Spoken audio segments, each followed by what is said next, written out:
گل خزان ندیده، بهار نو رسیده، کنون که می روی زین گلزار، خدا تو را نگهدار. بود تنین آوای تو، کنون به گوشم یار. من محمد رضا صداقت ترقبه، از بچگی ترقبه نبودم چون پدرم از افسران ژاندارمری قدیم بود و تا زمانی که یادم میاد در پاسگاه‌های مختلف فرمانده پاسگاه‌های مختلفی بودن، از جمله فرمانده شاندیز بودن و غیره. در هر حال حداقل 8 نسل شجر نامچه من هستش که همه بزرگان اجداد طاهرین من در همین ترقبه بودن و از سن 12-13 سالگی هم مجددا در ترقبه بودم تا همین الان. متولد چند سال هستید؟ متولد 1335 هستم. و من از بچگی اولین چیزی که داشتم که در رابطه با موسیقی میتونستم استفاده کنم صدای خودم بود. یعنی من از سن 7-8 سالگی آواز میخوندم مرتب و وقتی بچه بودم، بچه تر بودم، قبل از 10-12 سالگی صدام بیشتر شبیه مثلا مستی و غیره و اینا بود. آواز میخوندم. یادم خدا بیامرز آقای هجرانی که اینجا بعدا رئیس آموزش پرورش ترقبه هم بودن، تو این دبیرستان اوحدی ترقبه همیشه از من انتظار داشتن دبیرا اینا وقتی می اومدن من یک آوازی چیزی بخونم براشون میخوندم. این اولین چیزم و اولین موقعی هم که در رابطه با حالا موسیقی استطاعت مالی پیدا کردم که سازی تهیه کنم، یک تمپوی کوزه‌ای بود که خریدم و با اون تمپو میزدم اینا. مشهورترین آهنگی که از من خیلی معروف شد که البته یک شوخی بود، همینجوری تنظیم کردیم و یک شعری گفتیم و خوندیم و بالاخره ناقوس کلیسا، چون فضای وسترن داشت آهنگ من به نام رینگو، اون آواز من که اصلا فکر نمی کردم، فقط می‌خواستم شوخی کنم، خوندیم و از ناقوس کلیسا، سوت، گیتار، ریتمی که اسب داره به تاخت میره، همه چیز استفاده کردیم. کاملا یه فضای خاصی از وسترن و غرب وحشی اون زمان رو توی این آهنگ دادیم، خوندیم. اون آهنگ خیلی مشهور شد تقریبا. رینگو. بله، رینگو میدونی که یکی از هفت‌تیرکشای مشهور غرب وحشی سالهای 1800 اون موقع بوده.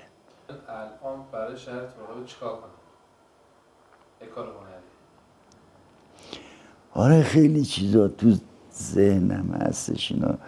من اصلا دوست داشتم که شما ببینین، نمیدونم توجه کردین، همون رینگویی که به صورت طنز نیست، رینگو لهجه اصیل قدیم ترقبه است.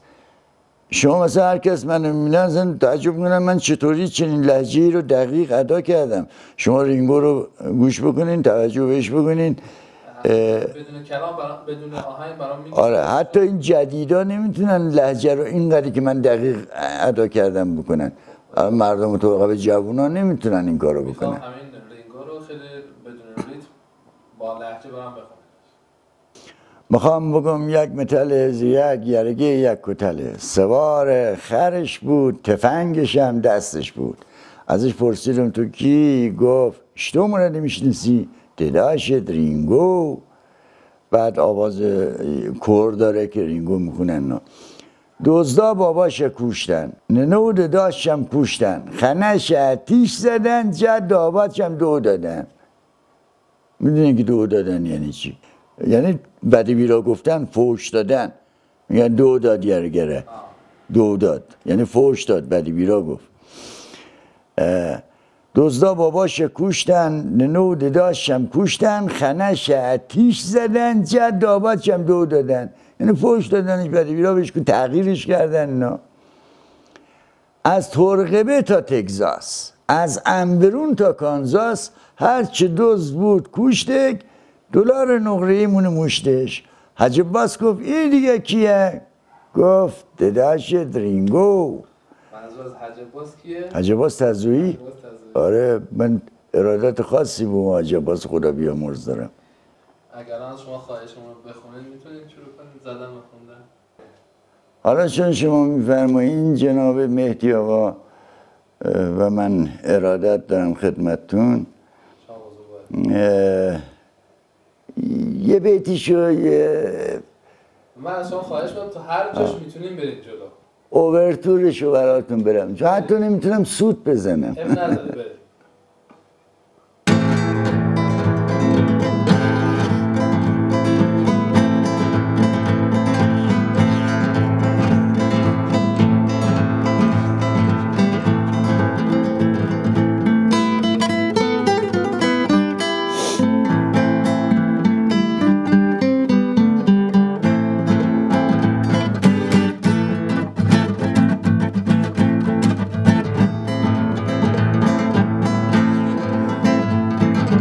میخوام بگم یک متل یک یرگه یک کتله، سوار خرش بود تفنگشم دستش بود.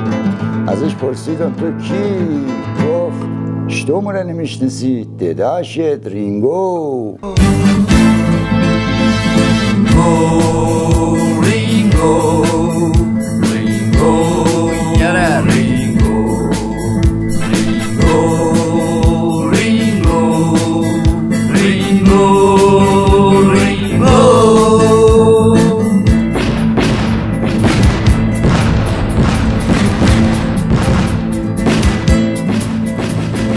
دزدا باباش کشتن، ننه و دداشم کشتن، خنش آتیش زدن، جد آبادشم دو دادن.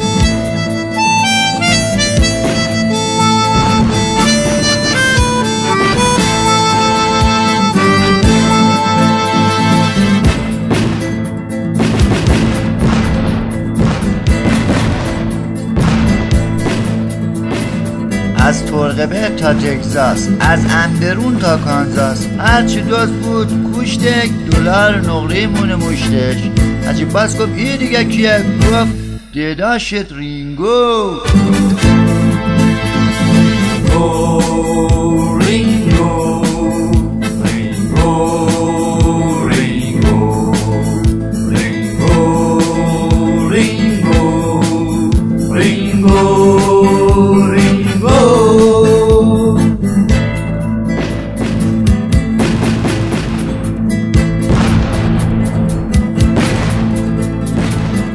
رفت مونه قهوه خانه، یکی آواز مخنه، رینگو مشتک شید بکدوش، یک تیر زن یرگر کوش رینگو.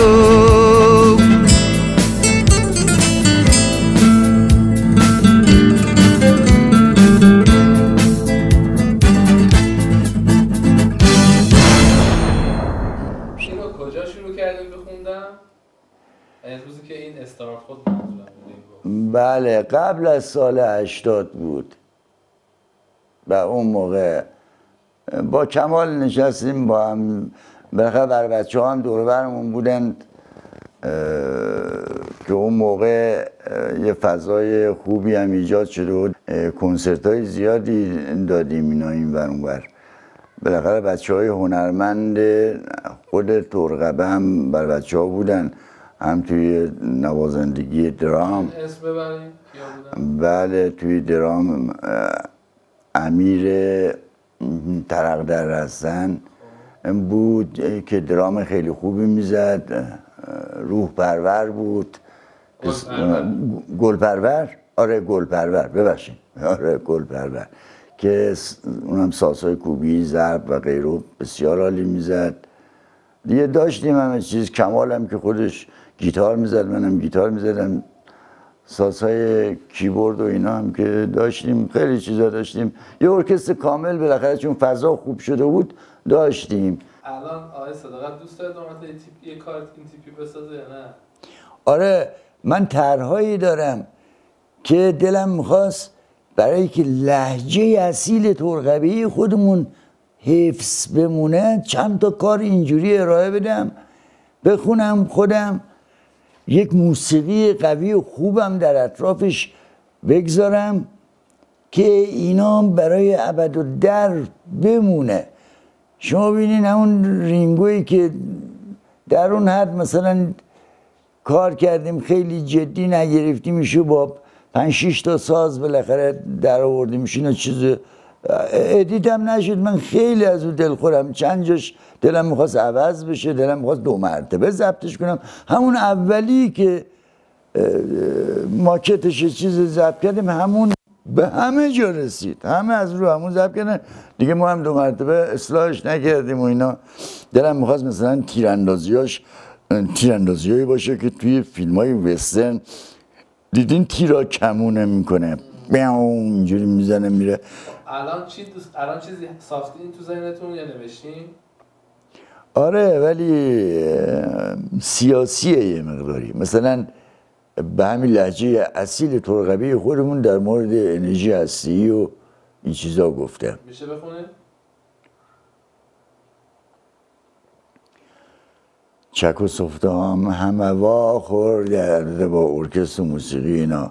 نمیخواد با سبک موزیک برین. آره. مثلا رینگو که خوندیم. آره چک و سفتام همه وا خورده، زیر قرض پوشتم یاره تا خورده، قصه قرض الحسنه من ندیدم توی چیزم بدهکارم 1 ساله به همسدم، قبض آب و برق و گاز را که